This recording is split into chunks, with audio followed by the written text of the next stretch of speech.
नमस्ते। ये वीडियो आपके लिए लेकर आए हैं हम ब्रिलियंट के साथ। आज हम बात करेंगे एक नए पुलिस यूनिट के बारे में जो 2054 में यूनाइटेड स्टेट में लॉन्च किया। इसका स्पेशलिटी ये है कि ये पुलिस फ्यूचर में होने वाले क्राइम्स को पहले ही डिटेक्ट कर लेती है। ये कंसेप्ट प्री क्राइम के नाम से जाना जाता है, जो कि 2002 की फिल्म माइनॉरिटी रिपोर्ट का प्लॉट था। लेकिन क्या ये सिर्फ एक मूवी का कंसेप्ट है? क्या ऐसा सच में हो सकता है? अब हम बात करेंगे एक ब्रेक थ्रू की जो हमारे दिमाग के टिश्यू तक जाती है। रिसर्चर्स ने एआई का यूज करके ब्रेन स्कैन्स को टेक्स्ट में कन्वर्ट किया। यूनिवर्सिटी ऑफ टेक्सास के रिसर्चर्स ने एक नई डिवाइस बनाई है जिससे सीमेंटिक डिकोडर कहा जाता है, जो ब्रेन एक्टिविटी को टेक्स्ट में कन्वर्ट कर सकता है। मई 2023 में यूनिवर्सिटी ऑफ टेक्सास ऑस्टिन में एक डिवाइस बनाई गई थी जो व्यक्ति के दिमाग की एक्टिविटी और विचारों को समझने लायक टेक्स्ट में बदल सकती है। मेटा कंपनी ने भी हाल ही में यही काम किया है। लेकिन यही नहीं, पिछले महीने मेटा ने एक एआई सिस्टम अनवील किया था जो एक व्यक्ति के ब्रेन वेव्स को एनालाइज करके प्रेडिक्ट कर सकता है कि व्यक्ति क्या देख रहा है, और ये सब रियल टाइम में हो रहा है। क्या एक $multi-billion सोशल मीडिया कॉन्ग्लोमेरेट ने जनरेटिव एआई की मदद से एक टेलीपैथिक डिवाइस बनाया है? एक तरफ ये प्राइवेसी के लिए डिजास्टर हो सकता है, लेकिन दूसरी तरफ ये टेक्नोलॉजी उन लोगों की मदद कर सकती है जो बीमारी या चोट की वजह से बोल नहीं सकते। आजकल हर बड़ी टेक्नोलॉजिकल इनोवेशन से ज़्यादा सवाल उठते हैं। हम अभी माइनॉरिटी रिपोर्ट की कैपेबिलिटीज़ तक तो नहीं पहुँचे, लेकिन ब्रेन वेव्स पढ़ना और लोगों के विचारों को समझना उसी दिशा में एक कदम है। इस एपिसोड में हम इन सब चीज़ों पर गौर करेंगे, तो तैयार हो जाइए एक वाइल्ड राइड के लिए। हम शुरू करते हैं यूनिवर्सिटी माइंड रीडिंग एआई से, फिर हम बात करेंगे मेटा के काम की। आपको ये सब जानकर अच्छा लगेगा क्योंकि ये दुनिया बदलने वाला है। चलो शुरू करते हैं। आप देख रहे हैं कोल्ड फ्यूजन टीवी। यूटी का नया आर्टिफिशियल इंटेलिजेंस टूल एक गेम चेंजर हो सकता है। इसका असली उम्मीद ये है कि ये उन लोगों की मदद कर सकता है जो किसी वजह से कम्युनिकेट करने की क्षमता को खो चुके हैं। जेरी टैंग एक कंप्यूटर साइंस का डॉक्टरल स्टूडेंट और एलेक्जेंडर हुथ न्यूरो साइंस और कंप्यूटर साइंस का असिस्टेंट प्रोफेसर ने यूनिवर्सिटी ऑफ टेक्सास ऑस्टिन में इस रिसर्च को लीड किया। उन्होंने एक माइंड रीडिंग डिवाइस को डेवलप किया है जो कि नॉन इन्वेसिव लैंग्वेज डिकोडर के नाम से जाना जाता है। लैंग्वेज डिकोडर तो पहले से ही है, लेकिन उन्हें जनरेटिव एआई का रिसेंट ब्रेक थ्रू के साथ यूज़ करना नया है।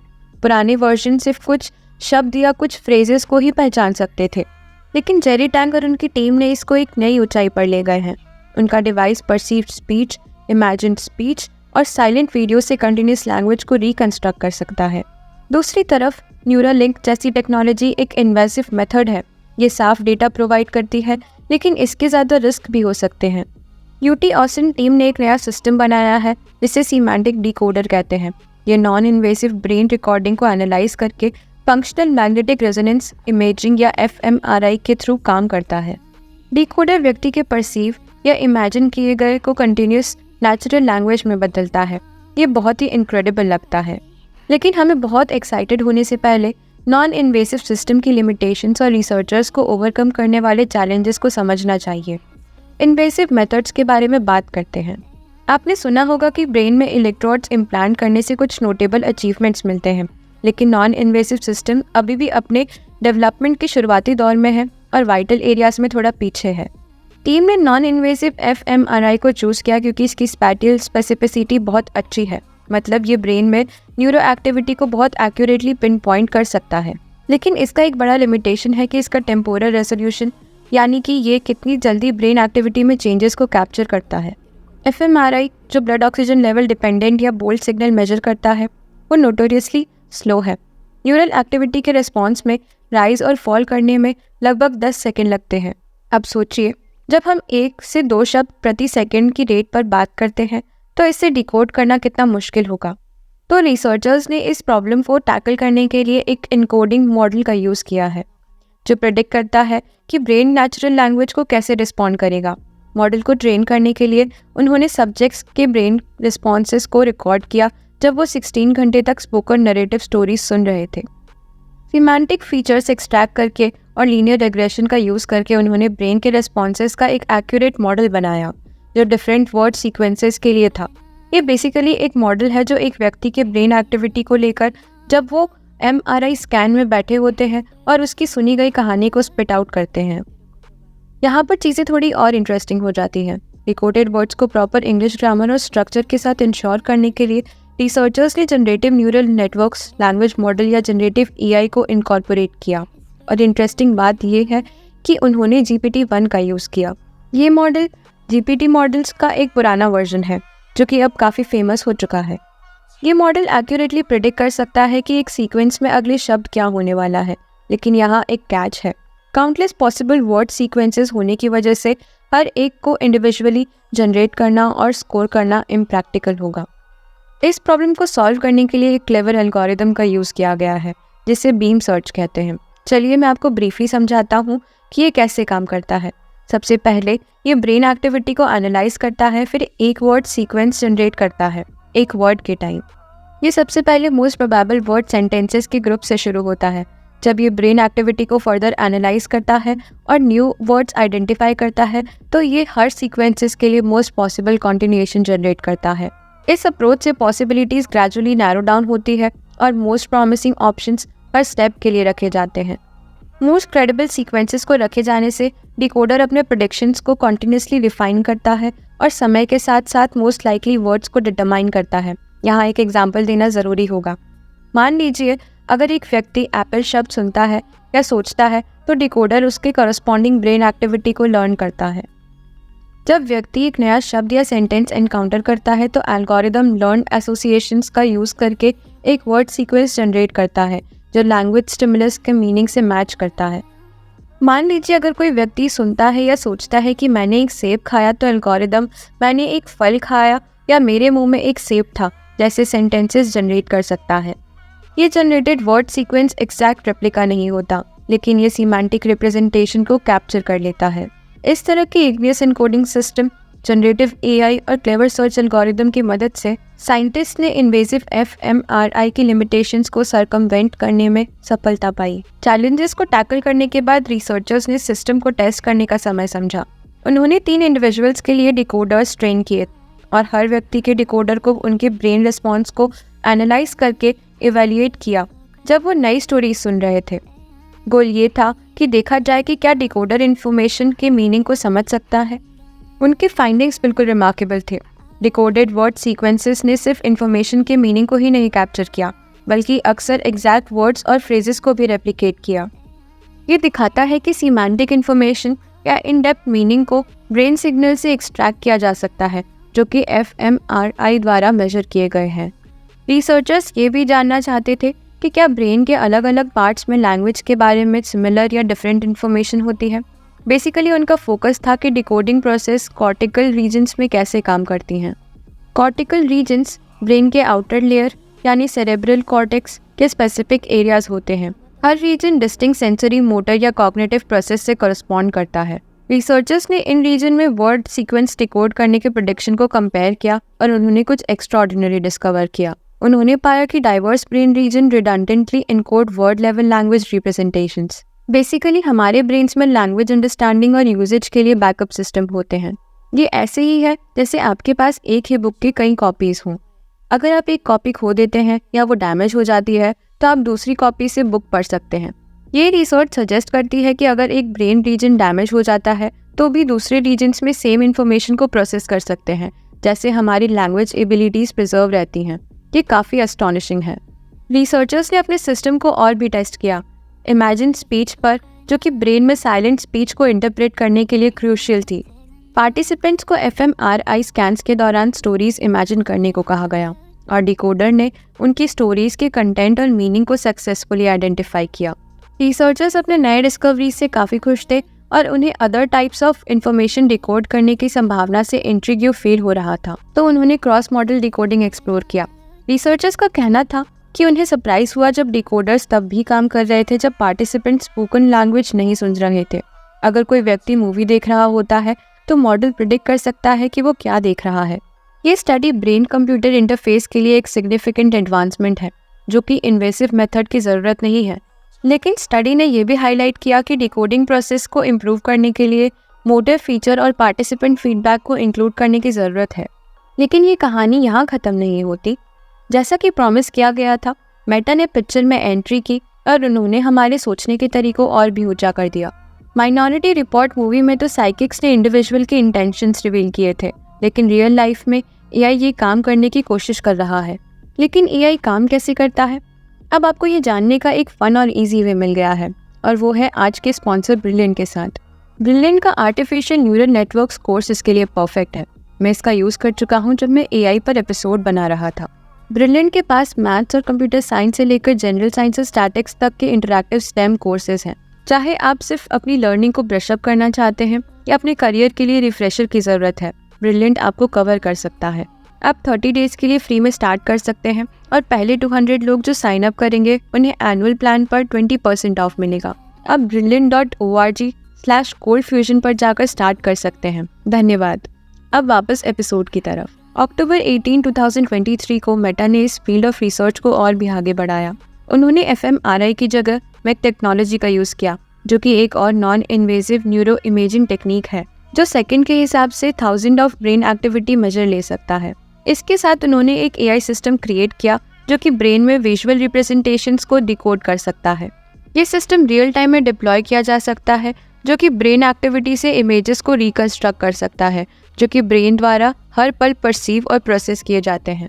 मैंने आपको पहले ही कहा था कि ये वाइल्ड होने वाला है।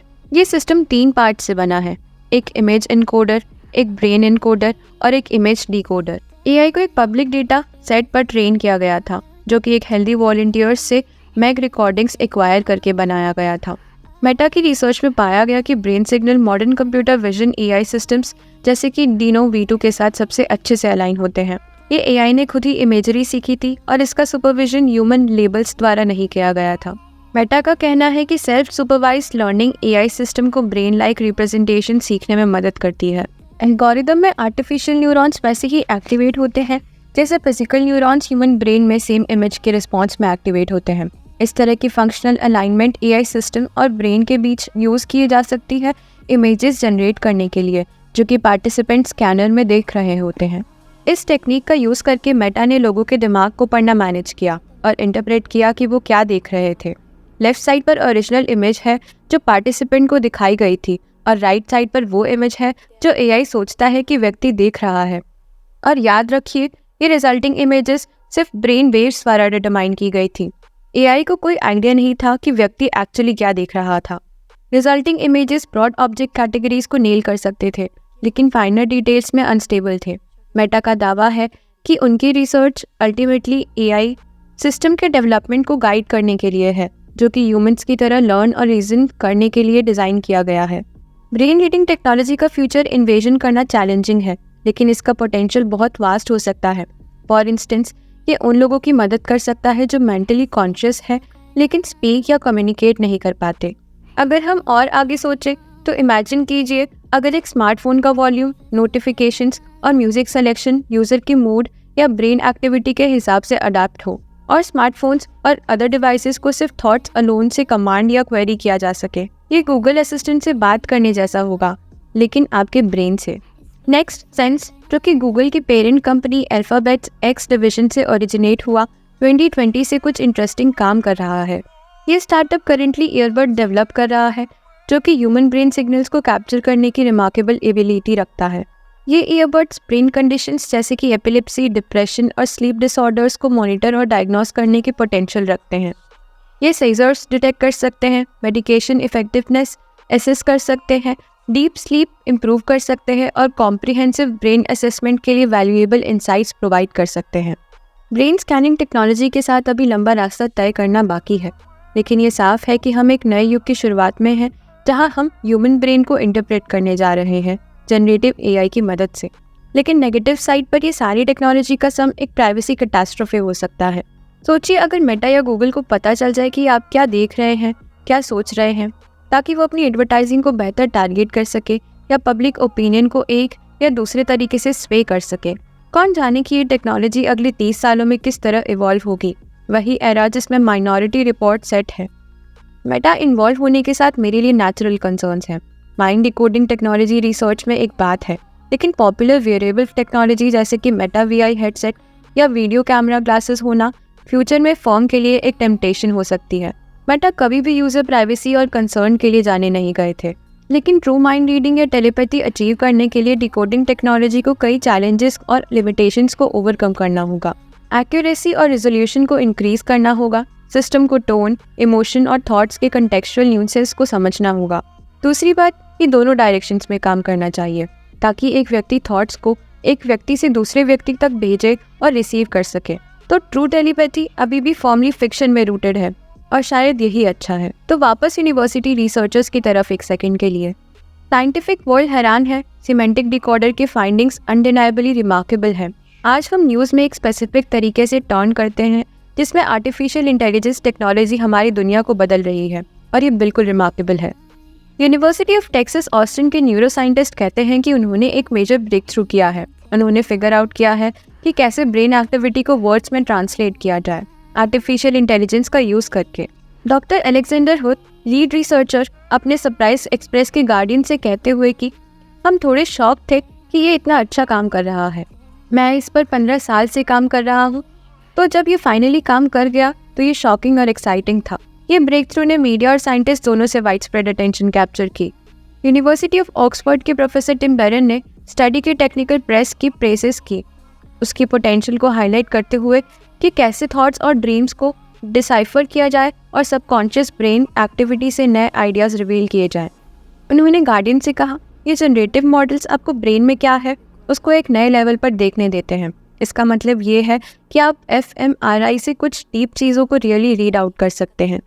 जब आप सोचते हैं तो एक आर्टिफिशियल ब्रेन का ह्यूमन ब्रेन के इंटरनल हैपनिंग्स को इंटरप्रेट करना टोटल सेंस बनाता है, लेकिन ये सिर्फ कुछ ऐसा है जैसे मैंने सोचा था कि एक लंबा रास्ता ऑफ होगा। ये सिर्फ मेरा ओपिनियन है, पर मुझे लगता है कि ये AI टेक्नोलॉजीज तभी सच में चमकते हैं जब उन्हें साइंटिफिक रिसर्च और स्टडीज़ पर अप्लाई किया जाता है। तभी हम आर्टिफिशियल इंटेलिजेंस की फुल पावर को हार्नेस कर पाते हैं। तो यहाँ आपके पास है ब्रेन डिकोडर जो AI की पावर का यूज़ करके ह्यूमन थॉट्स को इंटरप्रेट करते हैं और कोहेरेंट लैंग्वेज और इमेजरी जनरेट करते हैं। वैसे तो अभी के लिए ये सिर्फ एक कंट्रोल्ड एनवायरनमेंट में ही है। स्कैनर्स अभी भी बल्कि और एक्सपेंसिव हैं और ट्रेनिंग प्रोसेस लंबी और टायरसम है, लेकिन जैसे सारी टेक्नोलॉजी ये सिर्फ बेहतर होने वाली है। बेशक कंसर्न्स है कि कंपनीज इसका मिसयूज़ अपने सेल्फिश गेन्स के लिए कर सकती हैं, लेकिन फिजिकली इम्पेयर्ड लोगों के लिए पॉसिबिलिटीज़ लगभग एंडलेस है। मुझे पर्सनली ये काफ़ी फैसिनेटिंग लगा, लेकिन आपका इस पर क्या विचार है? आपको क्या लगता है कि ये फ्यूचर को कैसे शेप करेगा? क्या आपको लगता है कि किसी के थॉट्स को पढ़ना या कम से कम इंटरप्रेट करना अच्छा या बुरा है? या क्या आपको लगता है कि टेक्नोलॉजी कभी लाइट ऑफ डे देखनी ही नहीं चाहिए? ये एक इंटरेस्टिंग डिस्कशन है, तो कमेंट सेक्शन में डिस्कस करने के लिए फील फ्री। तो यही काफ़ी है मुझसे। धन्यवाद देखने के लिए। अगर आप साइंस, टेक्नोलॉजी, बिजनेस या हिस्ट्री पर कुछ देखना चाहते हैं तो कोल्ड फ्यूजन हिंदी को फ्री में सब्सक्राइब करें। मेरा नाम डगोगो है और आप देख रहे थे कोल्ड फ्यूजन हिंदी। मैं जल्द ही आपको नेक्स्ट एपिसोड के लिए फिर कैच करूँगा। चीयर्स।